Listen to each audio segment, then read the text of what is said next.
Hello friends, welcome to Shruthi's food lab. ഇന്ന് നമ്മൾ ഉണ്ടാക്കാൻ പോകുന്നത് എഗ് മസാല ബണ്ണാണ്.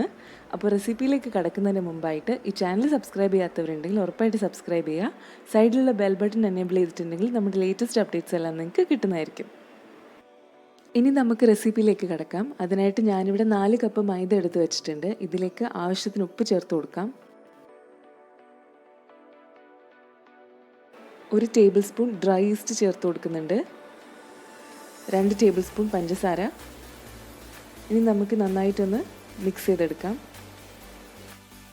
ഇതിലേക്ക് 1 കപ്പ് ഇളം ചൂടുള്ള പാലും വെള്ളം കൂടി ഞാൻ മിക്സ് ചെയ്തെടുത്തിട്ടുണ്ട്. അതൊഴിച്ച് നന്നായിട്ട് കുഴച്ചെടുക്കാം.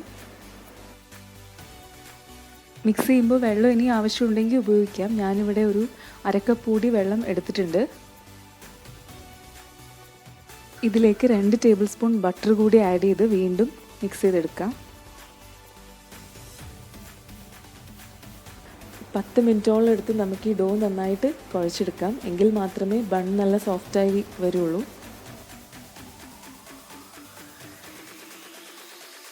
ഇപ്പോൾ ഡോ നല്ല സോഫ്റ്റായി വന്നിട്ടുണ്ട്. ഇതിനി ഒരു 2 മണിക്കൂർ നമുക്ക് പൊങ്ങാൻ വേണ്ടിയിട്ട് വെക്കാം. അതിനായിട്ട് ഞാനിവിടെ ഒരു പ്ലാസ്റ്റിക് റാപ്പ് വെച്ചിട്ടാണ് കവർ ചെയ്ത് വെക്കുന്നത്. നിങ്ങൾക്ക് പ്ലാസ്റ്റിക് റാപ്പ് ഇല്ല എന്നുണ്ടെങ്കിൽ ഒരു നനവുള്ള തുണി ഉപയോഗിച്ചാണെങ്കിലും കവർ ചെയ്ത് വെക്കാം.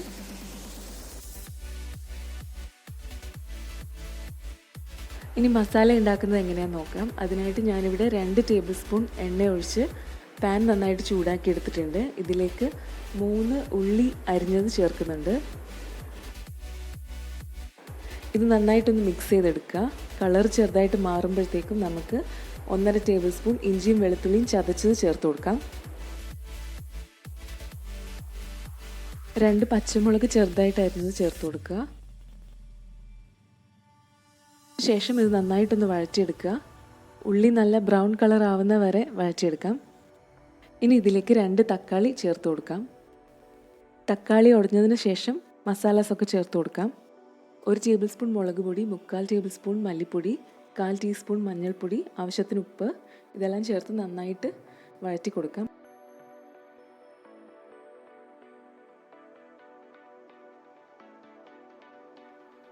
മസാലയൊക്കെ നന്നായിട്ടൊന്ന് റോസ്റ്റ് ആയതിനു ശേഷം 3 ടേബിൾ സ്പൂൺ വെള്ളം ഒഴിച്ച് മിക്സ് ചെയ്തെടുക്കാം.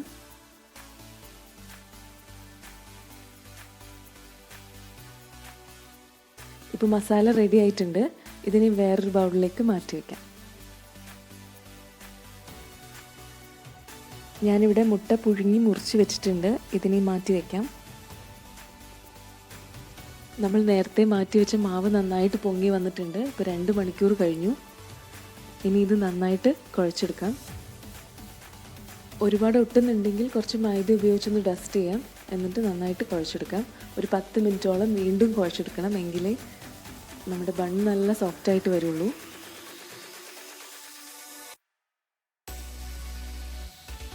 ഈ മാവ് 5 ബോൾസായിട്ട് നമുക്ക് ഡിവൈഡ് ചെയ്തെടുക്കാം.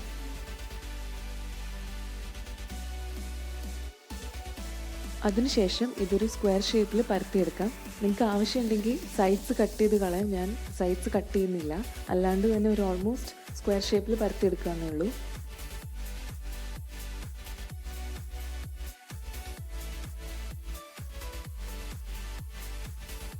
ഇനി ഇതിലേക്ക് ഫില്ലിംഗ് എങ്ങനെ ചേർത്ത് കൊടുക്കുന്നതെന്ന് നോക്കാം.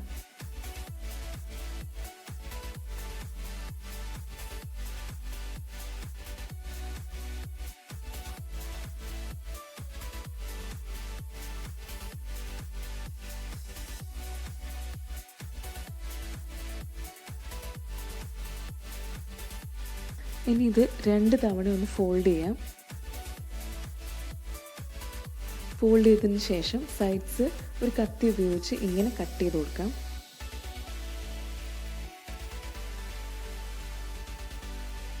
ഇനി ആ കട്ട് ചെയ്ത ഭാഗത്ത് കുറച്ച് വെള്ളം ചേർത്തൊന്ന് ബ്രഷ് ചെയ്ത് കൊടുക്കാം.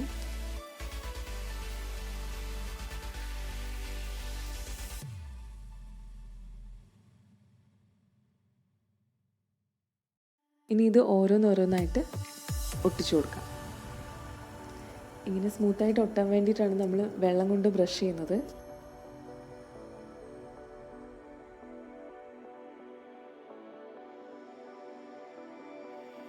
ഞാനിത് 3ആയിട്ട് മുറിച്ചെടുക്കുന്നുണ്ട്. നിങ്ങൾക്ക് വേണമെന്നുണ്ടെങ്കിൽ മുറിച്ചാൽ മതി, ഇല്ലാന്നുണ്ടെങ്കിൽ ഒറ്റ പീസായിട്ട് തന്നെ നിങ്ങൾക്ക് ബേക്ക് ചെയ്തെടുക്കാം, അല്ലെങ്കിൽ പാനിൽ ഫ്രൈ ചെയ്തെടുക്കാം.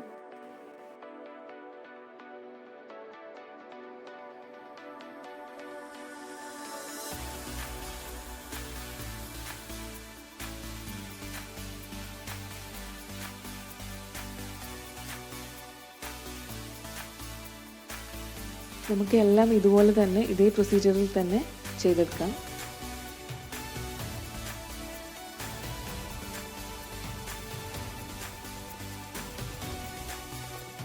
ഇതിൻ്റെ മേലെ കുറച്ച് ബട്ടർ തേച്ച് കൊടുക്കാം.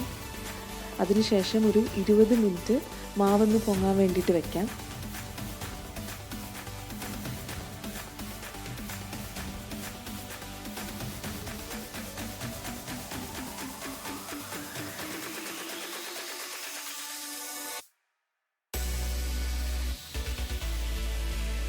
ഇപ്പോൾ ഇത് നന്നായിട്ട് പൊങ്ങി വന്നിട്ടുണ്ട്. ഇനി ഇത് നമുക്ക് പാനിൽ ഫ്രൈ ചെയ്തെടുക്കാം. അതിനായിട്ട് ഞാനിവിടെ ഒരു പാൻ ചൂടാക്കിയിട്ടുണ്ട്. അതിലേക്ക് 1 ടേബിൾ സ്പൂൺ ബട്ടർ ആഡ് ചെയ്യുന്നുണ്ട്.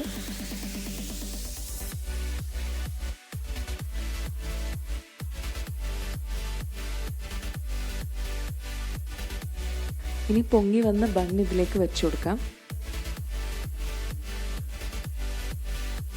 ഇനി അടച്ചു വെച്ച് വേവിച്ചെടുക്കാം. 5 മിനിറ്റ് മീഡിയം ടു ലോ ഫ്ലെയിമിൽ വെച്ചതിന് ശേഷം ഒരു 15 മിനിറ്റ് ലോ ഫ്ലെയിമിൽ വെച്ചിട്ട് വേവിച്ചെടുക്കാം.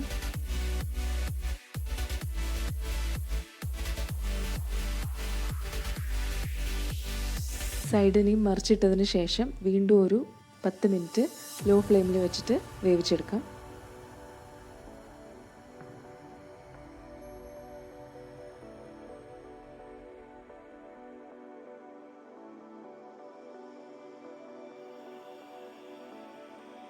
ഇപ്പോൾ നമ്മളുടെ പാനിൽ ഫ്രൈ ചെയ്ത എഗ് മസാല ബൺ റെഡി ആയിട്ടുണ്ട്.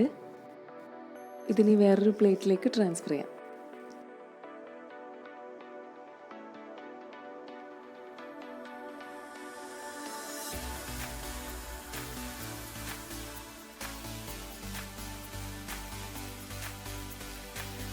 ബണ്ണൊക്കെ നന്നായിട്ട് സോഫ്റ്റായിട്ട് കിട്ടിയിട്ടുണ്ട്. വളരെ ടേസ്റ്റിയാണ്. എല്ലാവരും ഇത് വീട്ടിലൊന്ന് ട്രൈ ചെയ്ത് നോക്കുക. ഇന്നത്തെ റെസിപ്പി എല്ലാവർക്കും ഇഷ്ടമായി എന്ന് വിശ്വസിക്കുന്നു. ഇനി വേറൊരു റെസിപ്പി ആയിട്ട് പിന്നെ കാണാം.